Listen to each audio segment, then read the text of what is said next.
Shalom, shalom, shalom à tous nos bien-aimés qui nous suivent partout dans le monde. Que le roi de gloire vous bénisse. Tous nos bien-aimés qui nous suivent encore à cette heure, c'est votre émission Biyemba Yemba, une émission qui fait des analyses quant à tout ce qui est chanson, prédication. Nous voulons juste voir s'il y a d'autres prédications ou chansons. Respecte l'enseignement, c'est ça le but de cette émission. Il faut toujours faire la différence entre nos émissions de vendredi et le partage, ou soit la prédication, ou soit l'enseignement des dimanches. Aujourd'hui, vendredi, c'est une mission. Nous sommes là pour, n'est-ce pas, mettre une chanson, une prédication qui ne respecte pas l'enseignement. Et par cette émission, nous allons décortiquer, au fait, la chanson ou décortiquer la prédication, faire des analyses, voir si tel enseignement, telle prédication ou telle chanson respecte la parole de Dieu. C'est ça, Biyemba Yemba, c'est ça, Biteyatea. Donc, ce n'est qu'une émission. Parce qu'il y a d'autres bien-aimés qui nous ont dit, mais pourquoi vous prenez ça au lieu de partager la parole de Dieu? Si tu veux nous suivre pour, en ce qui concerne la nourriture, comment est-ce que nous déchirons l'animal? Si tu veux voir la grâce que nous avons pour déchirer l'animal, viens dimanche. Dimanche à partir de 18 h. Viens jeudi. Pour le moment, il y a nos bien-aimés, le frère Edmond, le frère Patou et le frère Boïka, qui sont en train de déchirer l'animal avec l'enseignement qu'ils ont reçu de la part du Saint-Esprit. Un enseignement qui leur pousse à bien couper l'animal. Vous voyez? Parce que c'est le Saint-Esprit qui nous aide à bien comprendre l'enseignement. Donc, si tu veux voir comment est-ce que nous déchirons l'animal, viens le dimanche, viens le jeudi. C'est là-bas que tu vas voir, au fait, comment est-ce que nous déchirons l'animal. Et en ce qui concerne des émissions, des questions-réponses, si tu veux voir ces émissions, viens le samedi. Chaque samedi, il y a notre frère Timba qui est là et qui fait des émissions de questions-réponses. Et c'est là-bas qu'il y a des bien-aimés qui en donnent. On a plusieurs émissions. C'est à toi maintenant de voir quelle est l'émission que tu veux suivre ou soit quel est le programme que tu veux suivre. En ce qui concerne la prière, si tu veux prier avec nous, chaque lundi, chaque mercredi à partir de 21 h, nous prions avec des bien-aimés qui sont partout dans le monde. Si tu veux participer avec nous, ne manquez pas le lundi et le mercredi à partir de 21 h. Donc jeudi, c'est vraiment un programme spécial pour nos bien-aimés qui sont en train de mettre en place ce que nous appelons l'animal sur l'autel, afin que le feu descende. Mais pour mettre l'animal sur l'autel, ça demande une connaissance. Sinon, tu vas bâtir l'autel sur 80 pierres. Tu vas bâtir l'autel sur 7 pierres. Tu vas bâtir l'autel sur 3 pierres. Mais nous disons, pour bâtir l'autel, il te faut 12 pierres. Ah, ok.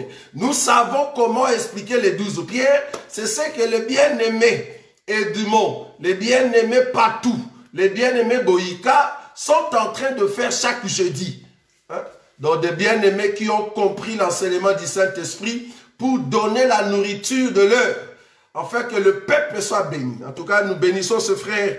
Ils sont tellement éloquents. J'étais étonné de voir la grâce que le Seigneur leur a donnée. Que Dieu vous bénisse, mes frères. Vous êtes une bénédiction pour nous dans ce corps du Christ. Alors, aujourd'hui, nous sommes là pour une émission. Je répète encore, une émission qu'on appelle Biyemba Yemba.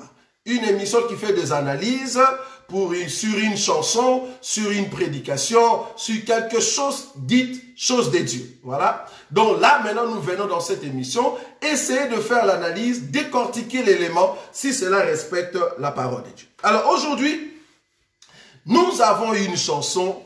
Rien que le titre, quand j'ai mis cela, il y a déjà de bien-aimés qui étaient déjà en train de partager, parce que c'est comme s'ils savaient la chanson que nous allons mettre en place. Bon, le titre déjà peut tout expliquer. Le thème que nous avons aujourd'hui, c'est vraiment en lingala. Donc, nous nous excusons. Veuillez vraiment nous excuser à fond pour ceux qui ne parlent que le français. Parce que nous ne pouvons pas animer cette émission en français, malheureusement, et nos excuses. Comme vous le savez, cette émission, c'est toujours en français. Nous le faisons toujours en français. Mais permettez, vu la chanson en question, je ne saurais pas animer cette émission en français. Tellement que le français respecte beaucoup d'éléments, j'aimerais que nous puissions faire ça en lingala. La langue du Congo, Brazzaville, Congo, Kinshasa, voire même l'Angola, Gabon, Rwanda, Burundi. Pour ceux qui comprennent les lingala, cette émission va être en lingala. J'aimerais déjà vous dire d'emblée, préparez-vous parce qu'aujourd'hui, ça va choquer beaucoup de voir que présenter une prière adressée à un Dieu si grand comme notre Seigneur Jésus, mais dans ces langages-là, nous disons que c'est grave. C'est là-bas que vous allez comprendre que ce n'est pas possible qu'une personne puisse prier Dieu avec ces langages-là. Donc, au fait, c'est une chanson, dite chanson chrétienne, qui est chantée en lingala, mais avec quel langage des enfants des rues? Bon, nous tombons maintenant en lingala. Ok. Tukazamba pambola bao nyonso bakoti. Et c'est mon avis sur Zalakande to sosola o ezali makomi mo centre. Alors, toye lelo na nzembo oyo ndeko na biso moko ya Congo, ya mwasi. Parce que tout de suite on comprend que mikolo nyonso soika kolingo yeba na yo bimisa loka nzembo, oke na mangengenge, oke na mwangomba, wali osale kwa mutafukami, ozosala kwa ozosambela, opesi nzembo na yo neti mwa aspect moko ya adoration. Bon, bato le roi baza koto tellement ba facture leke belé na mutu, na ba stress, tanga monika nzembo yozo lela na kati ya clip, yo fukami, ososa lokola mutazo ka pasi, olai na mabele, otie mwa elongi ya mutazo na mwa pilipili, moni mutu soki elongi pilipili esali na elongi nenga komaka. Soko cheka mwa elongi ne finana, bato akoto ba omona ngo lokola onction. Mon, mais biso to landaka biloko wana te. Biso to landaka maloba nini ba oloba na kati. Soki maloba wana ezo edifier nga, po mema nga epa ya tata, ndenga na yambi maloba wana. Mais soki maloba eza na kati eza nango kitoko te, na koyoka nzembo wana te. Ça va? Alors, sans plus tarder, nga nazo ke kocha nzembo. Nzembo oyo eseye mami pa batebele. Tolingaki toyoka yango. Bon, ndenge to uti koloba na lopoto. Et qu'on choque batu mususu parce que ta musu yona lo yoki nzemba ngote nzemba ngona mususu yo yoki ngote mais yoka ngolelo po mona pona ni bandeko batondi ebele awa pona zo kama ndenge ni yo meki ko benga ndeko na ote po ya kolanda émission. Pourquoi bandeko batondi awa? Parce que nzembo moko ebimi oyo bato ebele bazo yemba ngo mais eza libanda ya kosakana te. Alors toyoka ngona bino. Comme ça, tu juger ensemble. Ceux qui ont respecté maloba na Nzambe. Au fait, na nzembo yo, ndeko mwasi ake kozwa elobeli. Ya bana oto benga ba shege. Donc, azu terme bayanke. Parce que bon, mona ke na émission oyo, eza ndeko azo linga zongi sa biso leto zaki bayanke. Mon, awa ayembeli Nzambe na ki yakuza nyoso. Si vous avez to sambela nzambe na ki yakuza, boroyoka ba prière ya ba yakuza. Soki nzambe akoyoka ba prière ya lolengo. Eza ko kamba ko mona mutazo mi benga sœur en Christ, asala nzembo ya lolengo. OK, problème ezate. Tozoya. Nazo cha nzembo yoyoka. Ya mangengenge. Landae mara. Ya lusizila. Ya mangengenge omelanga bamoto apelisa na vie sipelanga mabulo yo na timola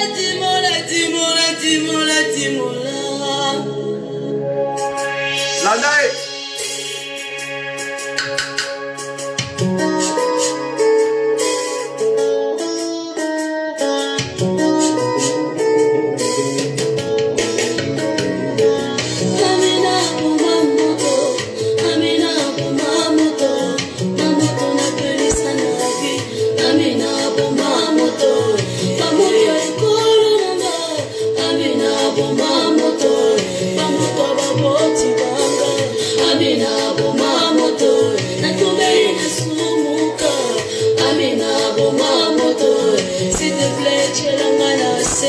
Amina bomba moto ese chelanga na se Amina bomba moto umelanga moto na dose kona ya sagalongo lisune ikolongolo nini ya Soga babolinga kolongolo nini ya Soga besinga bana nani salama bola muna sepela mbulo yo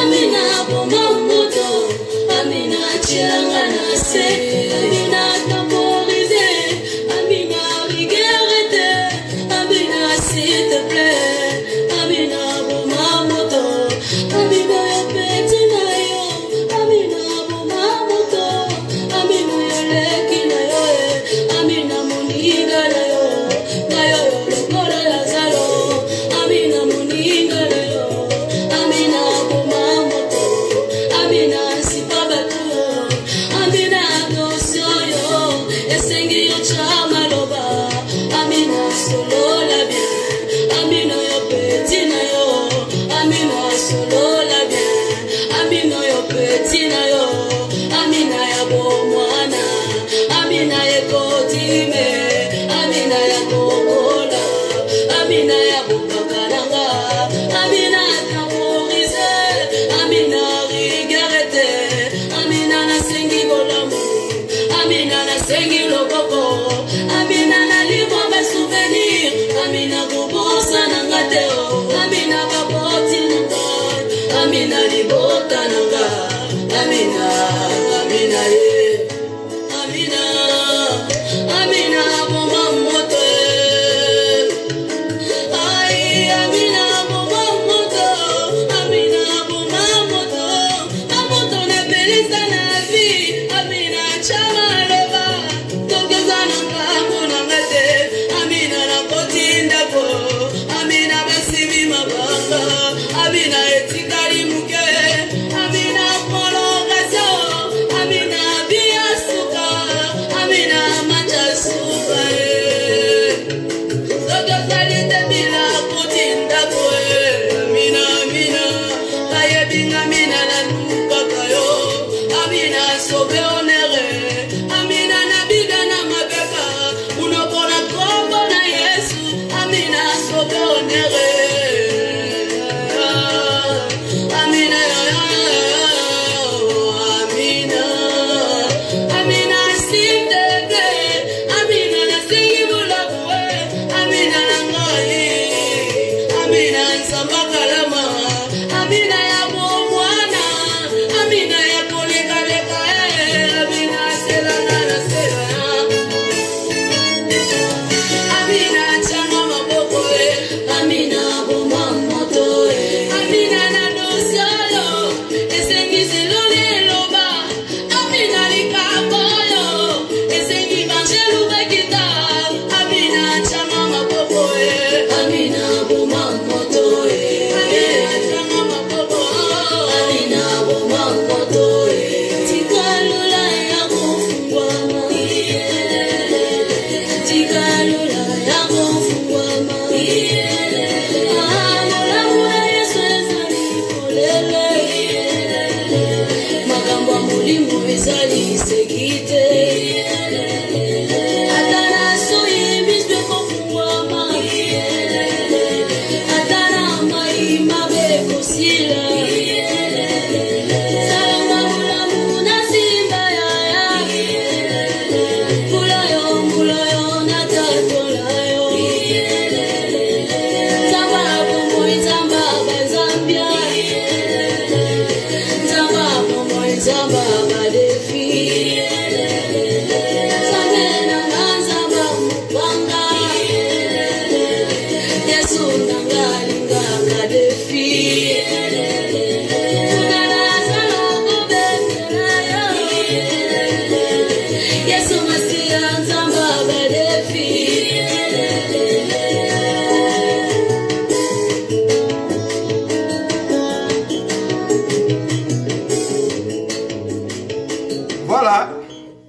Voilà, voilà.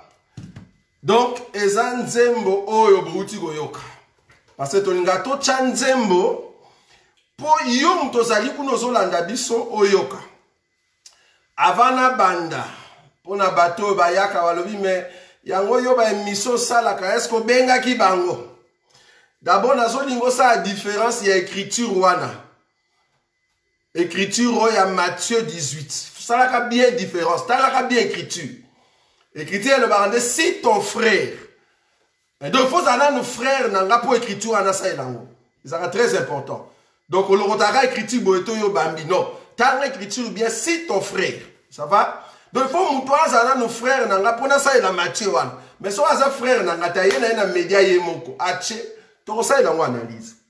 Ça c'est un. Deuxièmement, basi ba benga kiye na batu mususu. Basa ina yepe émission.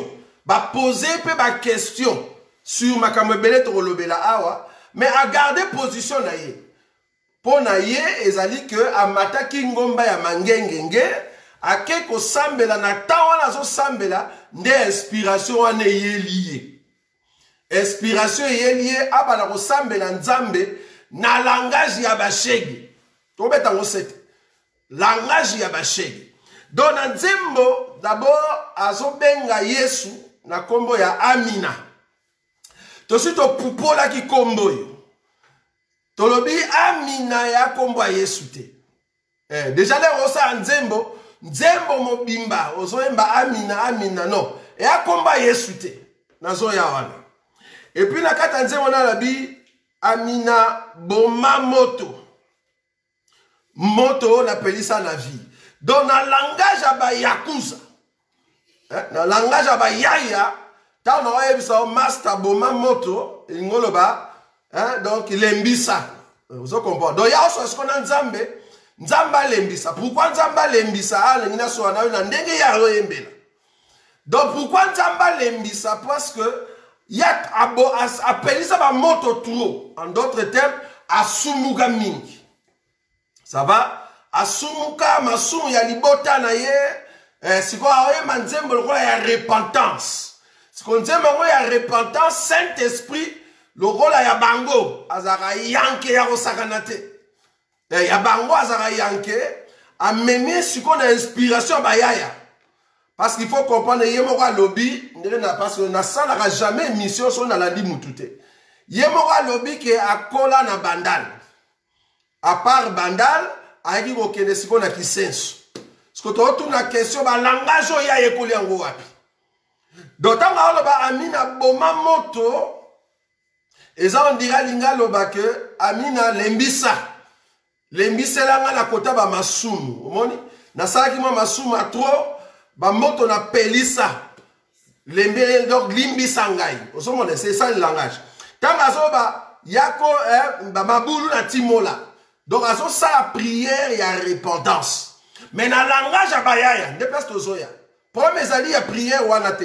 Premier ali, le langage utilisé pour la rebonde de l'Anzambe. Ndé ya place to zoya. Pensez ya prière ou ana, to roiko sa on a bo pekenyoso. Nzamba royoka.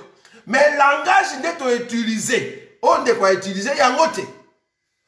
Alobi boma moto, c'est-à-dire limbisanga, na ba moto na pelisa pe ba moto mabota, boma. Abi tselanga na se. Donc tselanga na se ça peut kaka lembisa. Il y a même terme.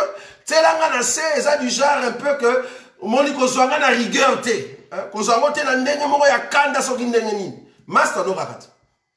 Nzambe master no ko. Donc azo na ndenga likolo te lembisa tselanga na se. Mona obimisa nzambe master na ye. Bola ndanga bien. OK. Là bi master wa ezali langage ba yaya. Non, mais ali ami. Parce que l'écriture peut le dire que tu as ami à Yesu. Mais si on a dit, oh, Yesu, you are master nangati. Moi, je pense que c'est bébé de yangoana. Pas na bengi ka muninga te. Donc, lingala ya muninga na ebi yangote. Na benga Yesu, you are master nangati. Et ngolo ba ami, na français. Na lingala, et niko ya moninga. Pour na nifo na utiliser ka terme ya bayaya. Vous comprenez? Ok, nazoya. Alobi, Sokyo kango lingai et olongoloni. Donc, les termes ya roloba, donc yoza makasio a fort. Donc, son bimisi, le roi, moi, force, mon boye, et qu'au kangolinga, na on est échangé par la yote. Mais façon de beneli yango, et ça tellement vulgaire. Hein? Et tellement vulgaire. Ce qu'on kangolinga et l'ongoloni. Deux ans, dire moi, mon voyez pas papa naye, a bosso pesinga mbongo et l'ongoloni. Et l'onga qui papa nayo, c'est un peu langage wana. Donc, ok, on a langage yenge ake nango.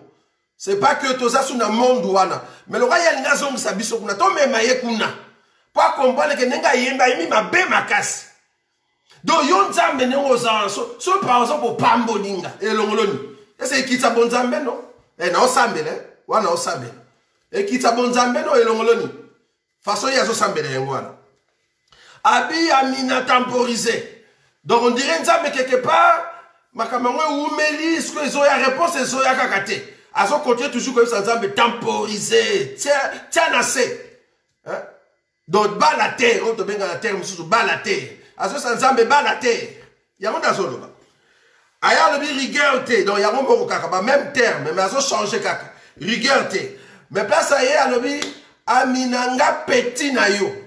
Te na ebite me sero na ebite akakola wa. Te. Pour au boulet ti yo benga na yes. Yes, nga petit na yo. Donc, aminanga petit na yo. Donc, c'est donc blague. En tout cas, on a la boule, on a la inspiration, il faut ça diamba. C'est ce qu'on met là qui diamba, il faut ça la ma sango ya chana soupe na tolo wana. Je me dis comment t'es ça ko yemba nzemo. Tu vois ça yesu nga petit na yo. Nga petit na yo. Ozomona, nga petit na yo. Et puis azoba yesu nga petit na yo. Hein, solo la bien. Mais attends, na comment rêver? Na moi père que bon nzambe sikoyo, omoni mabe sikoyo ya bato ezali, to mona buzo baboye. Aye na ngoni forme moko ya onction, aye na ngo forme moko de tozana mangengenge, tozana matiti na zamba, to kota ki prier. Yo pendo koti prier. Saint-Esprit au kamba yo. Saint-Esprit mena tindi parce que Saint-Esprit prier akat na biso. Parce que Saint-Esprit au tindi ko sambela. Yebisa Yesu, oh Yesu ngana appétit na hot. Solo la bien. O solo la bien te, ngana zo so bamba mabula o ko akuko bamba te, donc o solo la bien te. Donc Yesu o solo la bien te, solo la bien. Na comprendre que moi si yo. Azaki normal te. Te azaki normal te parce que ngana okokate. Solo la bien. Ayebisi Yesu a solo la bien. Vous imaginez? À continuer. Alors que no Yesu yago kota likambunanga. Kota likambunanga, pourquoi? Parce que match oyo. Yo, ah non, te azayanki, moi so yanki. Te moi so yo na ebité. Même so aleka ki pe moi shege muke. Po nazo lingana eba ndena edi balangage otu. Abi Yesu nenga zaliawa match oyo zo senga yo foloba. Donc, Mathieu est bête à ma awa. Voilà, il y a un côté, il y a un côté ce qu'on a pensé. Donc, Mathieu est bête à ma awa. Il faut côté. Parce que Mathieu est comme déjà dans souka. Donc, en d'autres termes, en fait, on a un problème, on a comme on a souka, on a souffri. On a eu que sa solution à souka est alio. Voilà ce qu'on a bon, c'est un langage normal. Yes, quoi qu'il y a un langage à bayakusa. Langage à bayaya penza. Donc, Mathieu, c'est comme une souka. Yom to kope sa solution, to comme une prolongation. To zo luka nana ko chabi souka. Mais yom to ko chango. Donc, na place monsieur ça on dirait nga siko na côté na makanisi na ye. Na côté na boule na eza, aota asko match à vita. Moni, aota la match à vita, amoni que vita penado a pour la donc na prolongation. Il faut jomoko boya kota. Grand joueur, le roi Messi. Donc, son à côté d'un terrain, il a opéré sa solution. Donc, il y a le roi grand joueur. Donc, à côté, mon sous soit là, il est coupé. Tant que vous avez mon côté. Donc, il soit là, il coupé. Pas côté dans un match. Match est en prolongation. Quand la minute match est aussi là. Donc, il soit là, il coupé. Parce que ce qu'on a coupé, ta côté match il y a au pôle. Alors, à l'acte ici, il est sous coupé. Donc, on l'a ici, il est sous robe. olongoli si ye ba sandal oye kolakisa ye botine donc ye ça obeta football ah on a ngi bo comprendre na kata prolongation donc alobi na prolongation bi asuka yaka ocha pourquoi parce qu'il faut na gagner vous voyez donc akena ngo bongo tina ndenga eko silisa likambo ya ba ange ke likambo il faut ba ange ba kita to lobi de Jésus erreur et puis nandera eko suka na nzembo na ye atika lola ya kofungwama pour de sorte que nzamba sunga ye vous voyez to lobi la pensée simba biso bien to sara méchanté to sara ndé analyse la pensée de la prière eza bien likanise zalinde a osala au fait a osala o babengaka libondeli à repentance vous comprenez a osala libondeli à repentance si on a libondeli à repentance il y a utilisé des langages à bayaya nde tolobi non biso bana na nzambe tokoki ko utiliser ba langage wana te bo comprendre biso très bien biso bana nzambe tokoki ko utiliser ba langage wana te bo sunganga parce que na moni ba biso bazoninga bakota voilà donc dans le biso tokoki ko utiliser langage wana te langage oyo azo utiliser pourquoi parce que tozo croire que moi na nzambe tellement ça déjà circoncis okoki ko utiliser langage wana te. Donc, mutu akolinga soutenir pensée oyo. Parce que na moni déjà, bat musu bazolinga ba soutenir ango. Soi-disant, ils ont prié parce que nzambe ayokaka libondeli selon ba langage ya batu. Est-ce que ceux qui chege lelo abongwami? Batu so alibong. Ceux qui chege lelo abongwami a ressemble la nzambe na langage nini? Yemoko pesseur ango, je crois comment il s'occupe Tabita, je crois, hein, donc femme Tabita. Yemoka lobi ke soka salaki nzembo yo azaki inspiré na bashege pour soki bengi basambe nzambe basambe nzambe ndengeni. Tobi mais non attendez. Mais muto alinga sambe la nzambe déjà tolobaka awa. Soko lingo sambe la nzambe, il faut yeba na nzambe wana.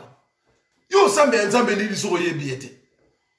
Yo lingo sambe la nzambe, il faut yeba ye, soko yebi ete. Yo simba te.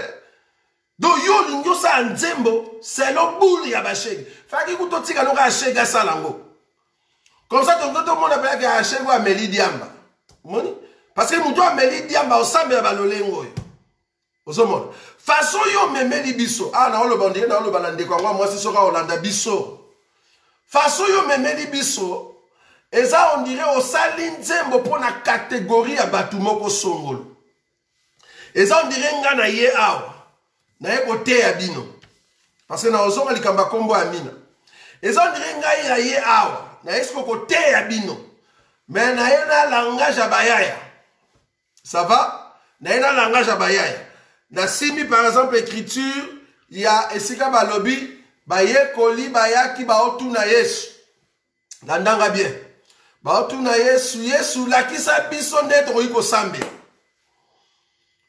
lakisa biso nde tokoki kosambela sikoyo Yesu alakisi bayekoli ndenge nini bakoki kosambela c'est-à-dire prière ya notre Père qui es aux cieux, que ton nom soit sanctifié, que ton règne vienne, que ta volonté soit faite sur la terre comme au ciel.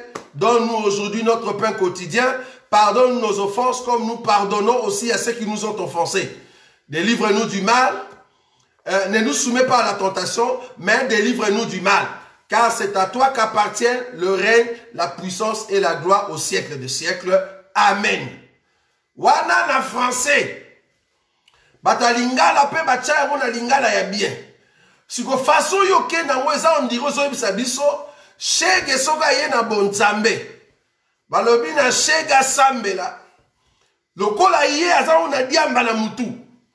Lokola bonzambe kotina ote balakisi bonzambe biete ako sambela na langage ya bashege. Siko langage ya bashege ya osambe ya notre Père. Donc na meke ko komango yanga kuto ozala propre. Dans combien on a lingala ya bayaya mais yanga le monsieur ozala propre. Pour muto a comme notre Père na langila. Muto a comme notre Père na langila comprend que bayaya ba osepela mingi. Mais awa, imagine si ko ke ngana buri ya bashege. nga pasteur, na yesiko na osambela liboso église. Maintenant langage à bâcher. Tani na osambela. Poro na biso na likolo. Bo peto na kombo na yo.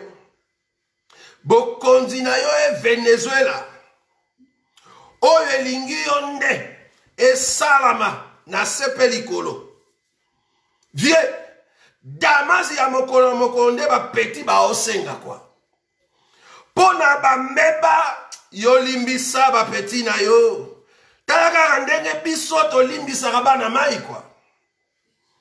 Kokwea na tentation de tozo boya vie. Kokwea na tentation de to boya. Soko kango libiso ya kolongola yo nini. Pobo konzi nguya penkembo. Yonde mo pao nango. Ndenge zali tokos. Voilà prière ya shege. Prière ya shege. Asukisi na tokos. Ndenge zali. Donc amen quoi. Siko yo a pasteur. Libosa bat na sambe liboy. Na otu na question. Yo yebisanga nini. Na sambe nini na ojo sambe lao. Na sukisi na tokos. Ndenge zali. Parce que amen. Et ngo ba ainsi soit-il. Ça va? Ezala bongo. Siko na ba ya ezala ndenge zali tokos. Na kata église pastor. Aosambe la bongo. Oloba nini. To pastor na yo yebisu alobi bon. Nazo fungola sikoyo Bible. Na mukanda ya Jean chapitre 3 verset 16. Jean chapitre 3 verset 16 elobi boye. Ndenge nzamba lela mokili fort. Atindi lifanto na yo Yesu. Vrai lifanto. Na mutu nyosa kondimela ya daete. Me azo pomo ya seko. Tokos. Siko na otu na question. Na sambeli ndenge wana. Tangi écriture ndenge wana. Naza na église. Nazo tu na question sur les Saint-Esprit. Nde question tozo tu na. So yo moni oza se de sunga biso. Tokos.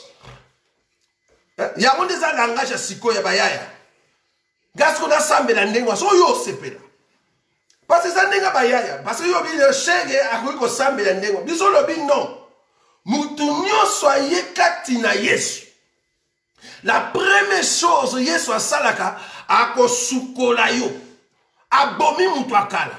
So mutu akala kufi na nte nanga opesa vie. So mutu akala kufi te nene opesa vie. Il faut mutu akala kufa.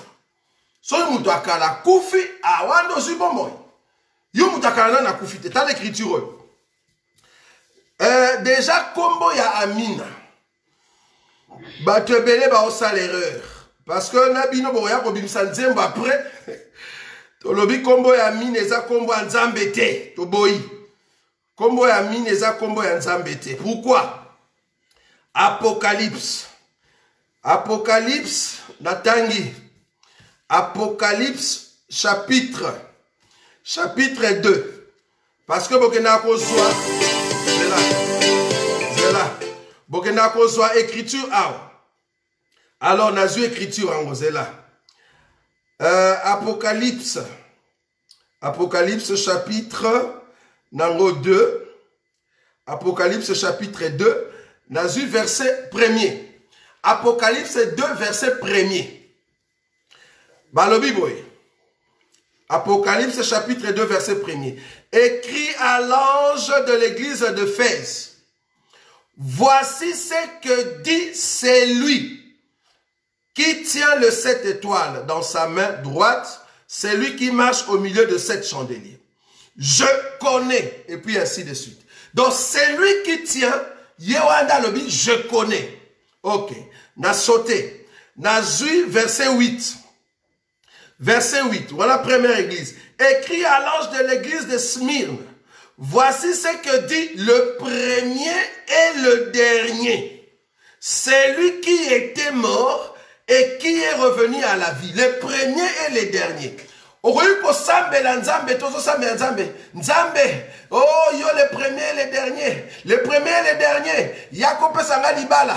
Le premier et le dernier. Kamola Mwana Nanga. Le premier et le dernier. Pesa Biso Makasi. Na kombo na le premier et le dernier. Nazo benga na bademo Rosimba te. Bademo ba okende te. Le premier et le dernier s'appelle comment? Kombo na yende bademo ba okima.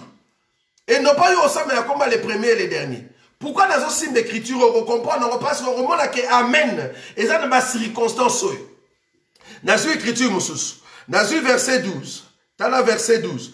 Écrit à l'ange de l'église de Pergame. Voici ce que dit celui qui a l'épée aiguë. Celui qui a l'épée aiguë, viens me délivrer. Celui qui a l'épée aiguë, donne-moi la vie. Non, on semble la bonne côté. Parce que yozo comme ça maloba, o ezoya après c'est lui, o comme ça on directement comme Yesu. Non. Et ça ba valeur, ba entité, ba opé ça y est. O azali capable ya kozala. Azali épée aiguë. Nani? Yesu. Yozo cha komba Yesu te o chaka amina. Amina qui veut dire amen, hein? Là nous sommes amen. Va continuer. Nazi maintenant Apocalypse chapitre 3. Dans l'église, verset 1er. Écrit à l'ange de l'église de Sardes. Voici ce que dit celui qui a le Saint-Esprit de Dieu et le 7 étoiles. Le Saint-Esprit de Dieu, ce n'est pas un nom. Le Saint-Esprit de Dieu, il a combo à Yesouté. Il a entité. Il a attribut. Quelque chose où il a capable de kozala. Mais il a combo na yete. Na sauté. Dans un verset 7, dans un kitanoti, on a combo na yami na place ça. Na kiti dans un verset 7. Écrit à l'ange de l'église de Philadelphie. Voici ce que dit le saint. Voici ce que dit le véritable. Celui qui a la clé de David. Celui qui ouvre et personne ne peut fermer. Celui qui ferme et personne ne peut ouvrir. Le saint. Le saint. Le saint est à combo na été. Le véritable est à combo na été. Aza véritable, nani, Yesu. Azali mo santo, nani, Yesu. Aza na kombo na ye. Na continuer. Nazu verset 14. Ota lesika kombo na ye amine ye. Écrit à l'ange de l'église de Laodicée. Voici ce que dit l'Amen. Les témoins fidèles et véritables. Les commencements de la création de Dieu. La Bible n'a pas dit voici ce que dit Amen. Non. La Bible dit voici ce que dit l'Amen. On bâtit article liboso ya Amen. So il bâtit article liboso ça combat mutute. Yo ko benga sœur morote Chantal benga la Chantal. Na ngo benga comme bon. To Josué ko benga les Josué. Non. Donc ça combat mutute. Et ça dit une qualification. Et ça, adjectif qualificatif. Oh, ils ont la kisandenge Yesu azali. Azali, amen. Vous voyez? Azali, amen. Si vous avez ko zonzembo amina, ou comme si Yesu le roi, comme on est amina. Yoko benga ba demon na komba amina. Bengano ba demon na komba amina. Si vous comprenez que amina, soit que vous appelez sirène. Parce que ba kombo wane zara mingi na kota Sénégal. Molimo wana ba Sénégalais comme ko kota ba Congolais mingi. Soki boki na West Afrique, beaucoup tena ba basi ebele ba komba ba amina. Boyela molimo ba amina, bokoki ko pesa ba sirène na ba bato, na ba nzembo. Tozo comprendre que kombo wana ezalaka te na Congo. Bon soki ezalaka eza ikala. Mais c'est pas na amina wana, amen, ezalaka kombo te. Eza kombo te. Ezali qualification. Que Yesu dazali iyo. Oui et amen. Iyo. Mais nous avons ça combo na. Donc on va ça dans nzembo te na combo wana ya amina. Et ça dit que ça nzembo te na combo elle est véritable. Bandana bandaki le véritable. Nazonga boy le véritable. Le véritable Kangola. Le véritable Pesa Libala. Le véritable. Mais non, attendez. Combo na nani le véritable. Donc on comprend que kocha kombo ya amina kuna otaki koma nzambe te. Bien ko ekoloba na munoko na ngai Yesu, mais ozoyebisa nde amina ke na munoko na ngai Yesu. Donc on dirait deux personnes quoi. Hein? On dirait deux personnes. Donc amina ya kombo nzambe te. Maintenant les langages. Ko utiliser langage ya lolenge oyo osumuka. Ozo sumuka. Olakisi biso que l'homme ancien n'a pas fait. Parce que moutou a kala soka koufi, o lingo lingate. O changer langage. Dans ce moninga bien te. T'as là, t'as l'écriture. Na balo ressemble à notre père na langila. Comme ça, bah on nous va mettre la nzembo maboko, tota neni mo réagir. Notre père na munoko bayaya. So mon gito zonga kuna donc on dit va doit meli diamba quoi, mon tout baby. Tout ça comprendre de binoté, c'est grave. Nathan écriture. Matthieu chapitre 26. Matthieu chapitre 26. Je veux lire un verset, le verset 73. Matthieu chapitre 26, verset 73. Peu après, ceux qui étaient là, s'étant approchés, dirent à Pierre. L'andabiso bien. Peu après, ceux qui étaient là, s'étant approchés, dirent à Pierre. Certainement, tu es aussi de ces gens-là. Car ton langage, car ton langage te fait reconnaître. Certainement, oui, parce que le langage n'a pas qui ça va chéguer. Si Pierre y reconnaîtra qui est dans le langage. Tango azotika libanda na coyote na libanda na cour. Bibilia lo iba tmazoya ba otala ba tuni ya liboso wa ba tuni ya mibala wa ya misato habité. Langage na yo. Olingo lingate. Lega to yo ka langage. To moni ko andenge mona joana. C'est que yo sa kinaye. Donc à partir ya langage to ko identifier so za na classe nini. Yo ape ya classe a shege ya mosakana te. On dirait ba fille moko boye ba melaka diamba sikoyo mutu ekata na bien que ba na Yesu mais on sentit que shege ça et ça. Donc Yesu na bouki yo bien te. Mais il y avait quand même un contraste. Quand on a tali ba émission en déco par rapport à Nzembo Yembi, dans l'air pour ça l'interview, j'ai vu que c'est une personne intellectuelle. C'est ce que j'ai vu. Mais je me suis demandé maintenant, comment t'es sérieux que ça Nzembo Lolengo? À quelle a pensé plus loin dans la salle qui pour la catégorie des gens. To ça la Nzembo Nzambe pour la catégorie des gens. Non. Nzembo Nzambe to ça la ramon Nzambe, to ça la rappelle batute. Au moins que yo yembeli batu. Oyembi Nzembo, il y a catégorie des gens. Donc oyembi pour na batu. To yembe la Nzambe pour na batute. Na yembe la Nzambe parce que sali eloko songo na bomo inanga. Na ko utiliser le langage spirituel. Vous voyez? N'utilisez jamais le langage, il y a balabala. Pendant ce que ça va chèque. Parce que, on a comprendre, dans Nzembo, on dirait, bah chèque va sommer Nzembo, non quoi. Il y a un autre. Donc, bah chèque va sommer CD na yo. Bah chèque boya boyo, kana beti langila na bino quoi. Na beti langila na bino tido. Mais attendez, ti prochainement, pour le yoka, munoko yo, et bimisus na Congo wana, mutupena kombia ko yemba na langu wana. Donc là, moi, je suis bima wakala. Et ça a tout trouble na mutu pona yebango. Mais par contre, ça appelle Nzembo na langi la wana. Et comme comédie. C'est-à-dire, au sali Nzembo, il y a catégorie à bachege. Si ko soki yo sali ya bachege, nana koya ko sala Nzembo ya catégorie à basi ndumba. Nani? Ayeboye abibo, ngana sala ki Nzembo nanga, mais ezana ba expression. Na langage ya basi ya ndumba o ba olinga mobali. Donc ba benga ba Yesu a vie o a vrai chéri. Ba sala Nzembo nde wana. Donc ozo bela Yesu o benga bela Yesu a vrai chéri. Ça bela nde wana. Na kata église ba tutu batala yo. Benga Yesu ka a vrai chéri. Omoni? Donc comment mutu nyoso sala moi Nzembo pour la catégorie des gens. Et simbate to sala Nzembo pour la catégorie des gens te. Tout ça, la Nzembo poto ogumbe menanzambe. Vous voyez? Donc, c'est ça le problème.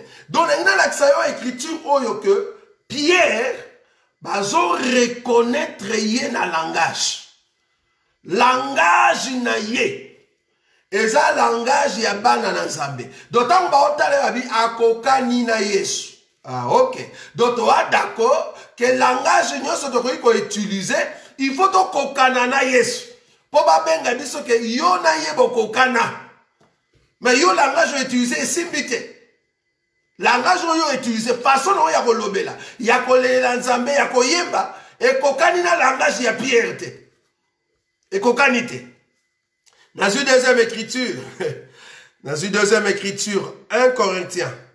1 Corinthiens chapitre 2. 1 Corinthiens chapitre 2. Dans une verset 12. Donc 1 Corinthiens chapitre 2.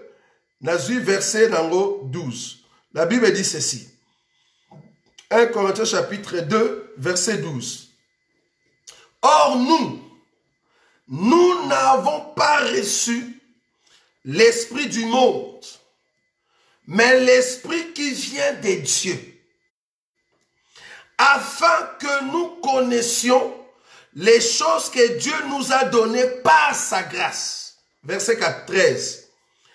Et nous en parlons, ou soit nous en chantons. Nous en parlons, ou soit nous en chantons. Nous en parlons, non avec des discours qu'enseigne la sagesse humaine, ou la rue qu'enseigne le sheg, non, qu'enseigne le monde, mais avec ce qu'enseigne l'esprit, employant un langage spirituel pour les choses spirituelles. Si tu veux prier, parce que la prière, tu dois te concentrer. La prière, tu dois te disposer.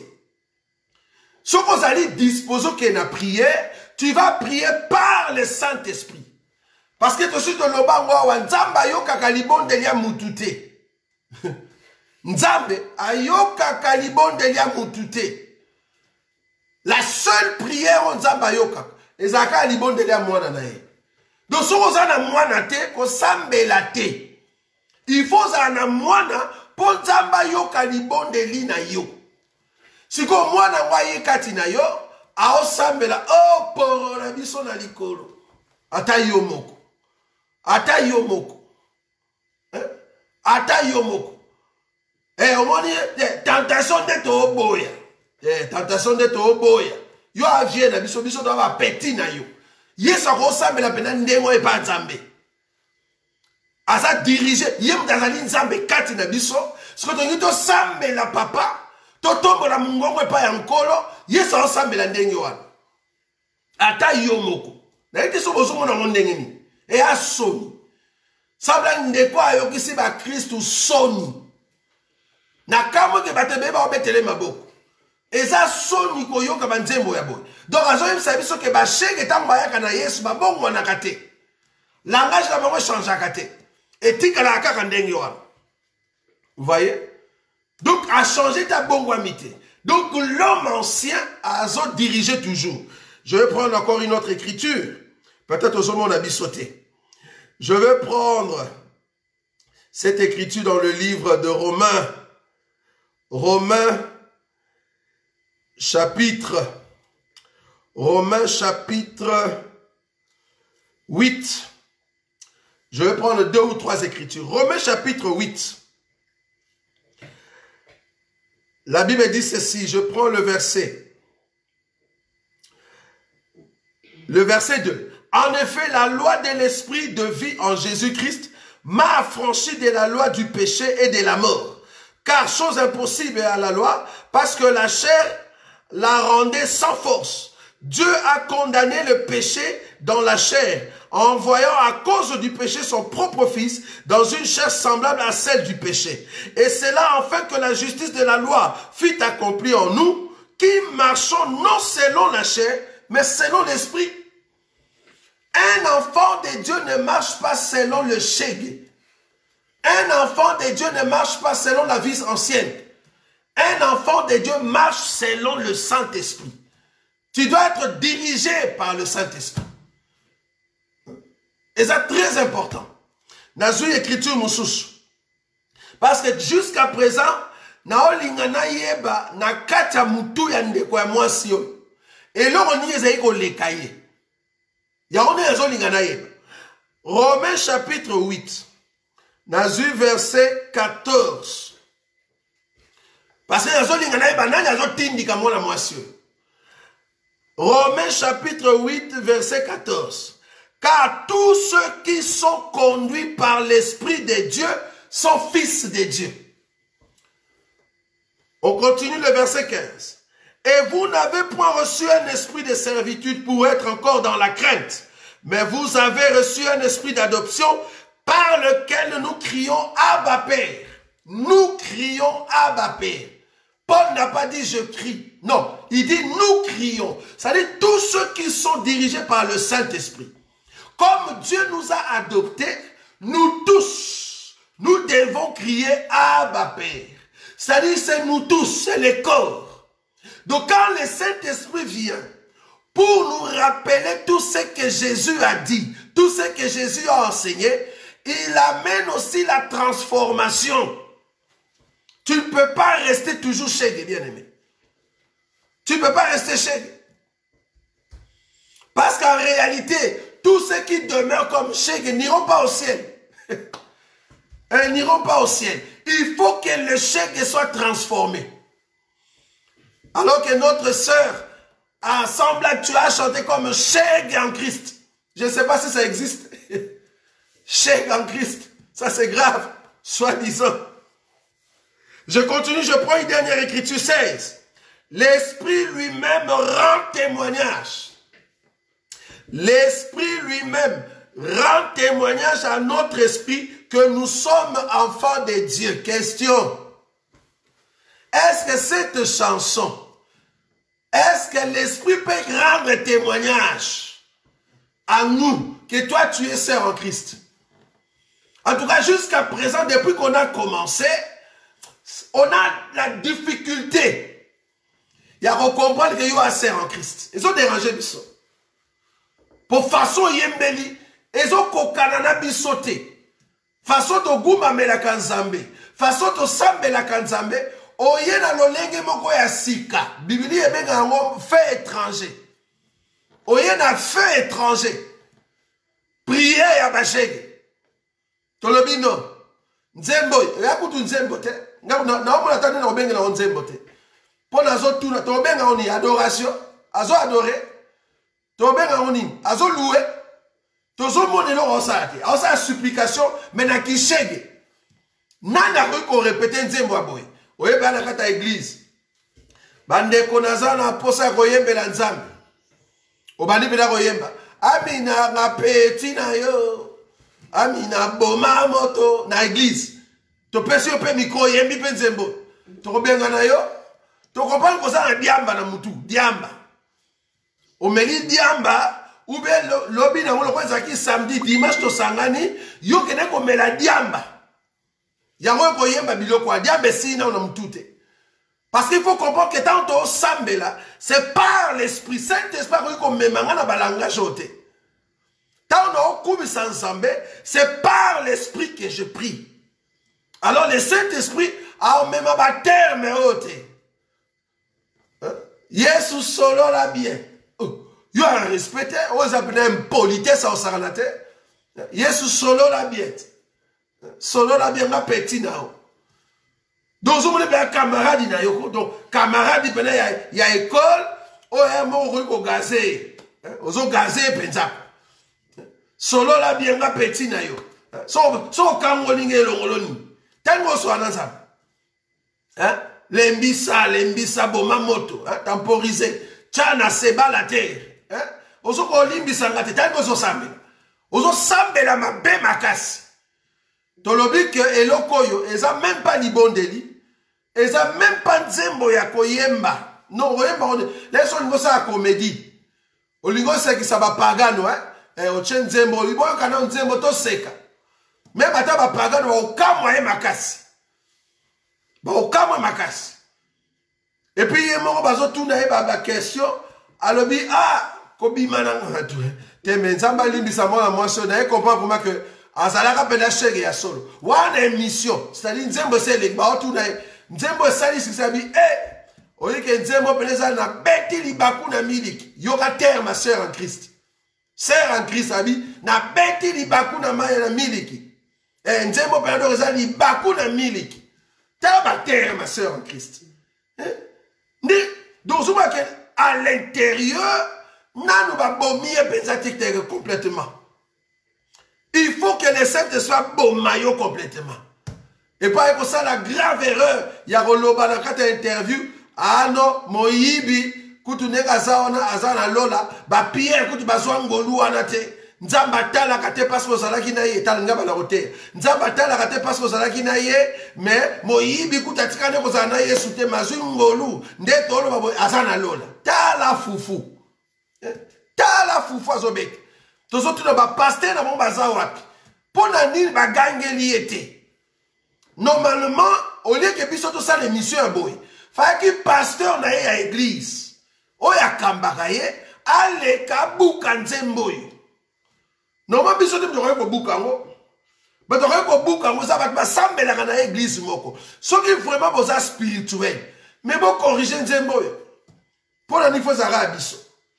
C'est parce que nous sommes des sentinelles. Et to le ki sa geloko pamba pambate. Tango bimisi eloko. Bana ya kolo tata. Et c'est que to uta. To vérifier ce qui maloba ya bongo et salaka.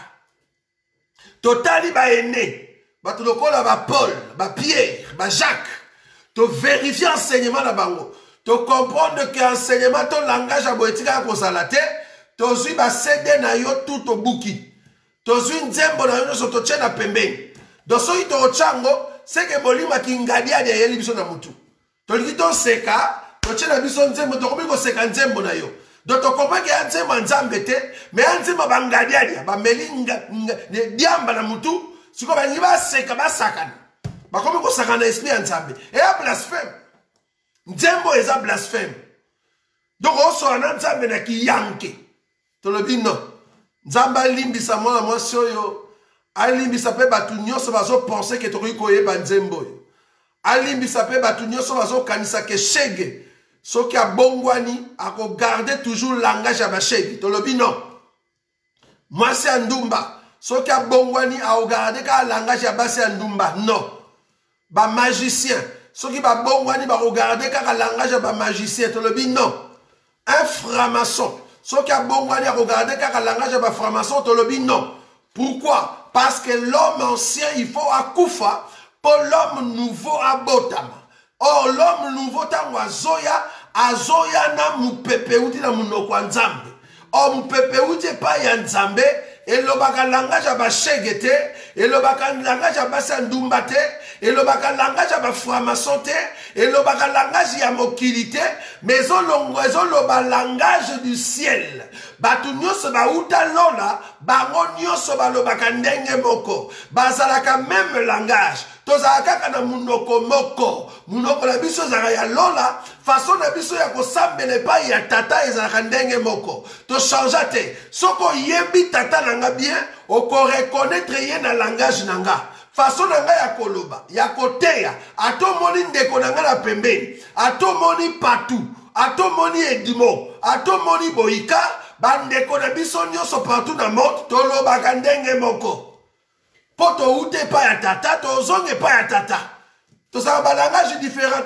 Oh kuna zo ba langage ba se ndumba. Oh kuna ba shege. Mais biso tout ensemble na nzambe non. Biso tout. To lo ba langage lokola Pierre. Tango zo yoka biso lobi yo. Oza penza ya Yesu. Po bokokana na langage, na elateli, na respect enseignement. Po to kokana ka biso tout. Mais yo ye na nzembo to kokani atate moi na butu. To kokani te. Moi na butu. Tolobi nzembo ya koyoka te et nzembo kobwaka na poubelle parce que ça na tina moko te ya kogarder nzembo ya lolengo yo parce que zo pesa même pas vie. Tozo tuna soki moi so asa zui circoncision parce que na zo so que circoncision soko zui yango tellement que ezalaka na douleur cri oyo ko beta non mais ko changer vie na yo. Nakoki jamais koyebisa nzambe ke nzambe yo a danze nzambe yo nde fin tokos yo ndo koki na omona mosusu te biloka boende to oboya mo ba terme wana obolo otana mokili ayo ye na ona bonzambe tolobi no eza bonzambe te ezali kosumuka sans le savoir yango tolobi que batutu oyo ba sepreki na nzembo en tout cas toza désolé mais nzemboyo eza kitoko ata mukiete parce que langage eza na kati eza kofinga nzambe nzoko komisi nzambe lokola master na bino tolobi non. Voilà. C'était votre émission Bi Yemba Yemba. Nous serons encore ici prochainement. Hein? Donc, Toroya Lisusu Awa vendredi prochain. Toroya Kosola Susu Dali Solo Mususu. J'espère que Rosala Bi Yemba Yemba pe Lisusu Kaka. Soki Bi Yemba Yemba te alo bi te ya te mais vendredi Torosala. Pour te partager encore quelque chose de très important. Tozolinga juste Toye Bisabino ke ba émission na biso. But nango ezali ememayo na foi. Ememayo na ko croire en toute la parole de Dieu. Parce que le balanzambe ezalaka complet. Ya momo totika rabino botanga ba Bible na bino et puis to ça la partage chaque dimanche ou soit chaque jeudi. Na ba frère na biso nzambe asali bango ngolu ba poussa na makasi. Je me suis demandé mais balala ki wapi bano misatu. Balala ki wapi. Ndeko yo Edmond ndeko partout pe boyika tozo tout na bola la kawapi na comprendre que bola na lola to kan nzambe apambola bino parce que nzambe a malamu. Alors ça ndeko mo katuni question ndeko na biso gloire bachika. Alors bibo je suis totalement d'accord avec le docteur Roger Bouleli Isaac, mais j'ai une question par rapport au jargon, hein, au Django les criminels, pardon, au Django les criminels convertis. Il témoigne toujours avec son langage comment pourrait faire ce genre de personne et que doit faire le ministre pour que cette personne change de langage en sachant qu'il ne parle que comme ça. Ok. D'abord, ce qui est vrai, le ton est différent du langage. Le ton est différent du langage. C'est-à-dire, je peux utiliser un ton, mais je change le langage. Parce que le langage, c'est la formulation. La formulation des paroles, on a utilisé dans la phrase nanga. Alors, sur la phrase nanga, ils allaient toujours dans la même formule d'un nazaki mo pagano, et ça juste, pourquoi? Parce que avant na ya na bonzambe, na 8 ans, ya ko vanda na ban. Bate yanga, tu vois? Donc, bate yanga yesu. Parce que bate yanga na langage ni. Parce que tu peux pas garder un langage, il faut qu'on a un milieu moko songolo. Vous voyez? Donc, on a dit que ceux qui Django, les criminels, et que à Bongwani, milieu est kokuta. Il faut à la milieu, il y a bateau ba frère nabiso. C'est-à-dire, tant qu'on va oteyaye, ba oteyaye dans le langage du ciel. Alors, mutuale a osambela kaka na obate yaki. A changé te. Parce que ça langage ya sika. Mais so y a gardé langage à kala. Tozo tout na me simbité parce que mutakala na kufite. Il faut y a dans langage on va enseigner le Christ. Il faut comprendre mutuloko la Paul qui maltraitait, qui persécutait l'église, Paul qui persécutait l'église. Tangwaya kutani na ba disciple kutani na Yesu. Langage na ye est changé. Pourquoi? Parce qu'il faut savoir langage ya ba Pierre na ba Jacques. Si c'était ton benga au frère na biso comment? Donc pour na benga Django les criminels frère nanga, il faut na yoka son.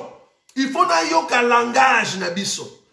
C'est-à-dire nzamba buki na kat. Il faut la sentir en moi. Si on la sentir on dans la difficulté na benga frère. Donc du coup, ezala un chege, ezala mosi ya ndumba, tangu na otala ye, il faut na mona ke nzamba buki ye na kati. Soki nzamba buki yo na kati, nde libanda pe bukani. Vous voyez? Mais so na nzamba buki yo na kati te. Donc ça a un problème.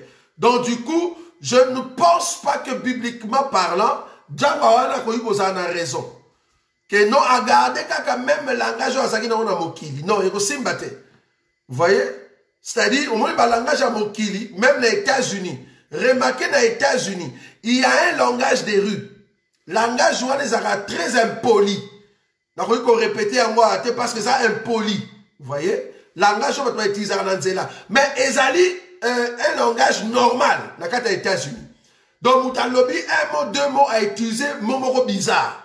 Bino so bien aux États-Unis. Alors là, ils ont utilisé un mot bizarre. Dans les États-Unis, c'est normal. Vous voyez? Dans les États-Unis, c'est normal. Mais ce qui est basé quand même langage. Bon, il y a dans la église, quand dans les États-Unis, pasteur, le monde est moins sérieux. Le monde est vulgaire. Vous voyez? Parce que c'est un langage des rues. Langage des rues, tu as un bonzambe. Parce que dans bonzambe, tu as un langage de biso. Oh, tu as un biso yesu.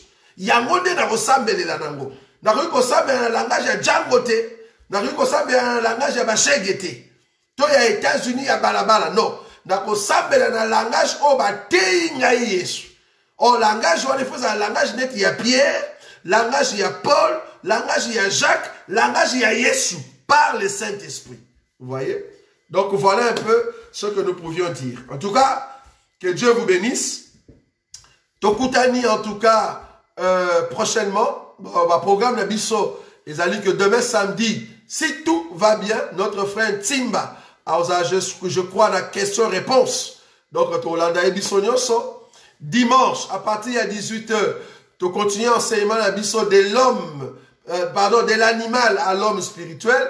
Lundi et mercredi, nous avons notre prière à partir de 21h. Ne manquez pas. Jeudi, il se pourrait que nos bien-aimés, nos jeunes frères, Baza a une émission, tu vas animer encore une nouvelle émission, ton enseignement.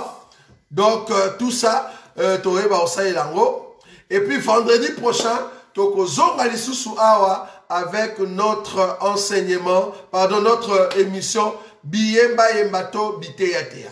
Alors, ce qui jeudi, Oyo, Bandeko, Patou, Edmond et Boïka, animé était émission d'avant jeudi. Bon, il se pourrait que bien-aimé à Paris, j'ai bien dit il se pourrait, bien-aimé à Paris, soit relève, mais on a bandeko et du mot, botala ndeni mori kosala, sori mori kosala ka 2 fois dans mois, bandeko moro bazui, mi soit peu bazui, pour te compenser jour et jeudi. Mais on a exigé le moroté, zali kambu, bosolo la on a bandeko partout, pour botala ndeni mori kosala. Donc au cas où, bandeko partout, ndeko et du mot boïka, bakosa na programme te jeudi oyo, alors bandeko à France, il se pourrait que bazwa jour ou ana po basala quelque chose, soit pour la édifier le peuple de Dieu. Voilà. C'était votre frère Roger Bouleli. Ne tokutani prochainement na nouvelle émission d'Abisso Biyemba Yemba to Biteyatea Nzambe à Pambolabino. C'était un plaisir de vous voir nombreux encore aujourd'hui. Que Dieu vous bénisse. Merci beaucoup.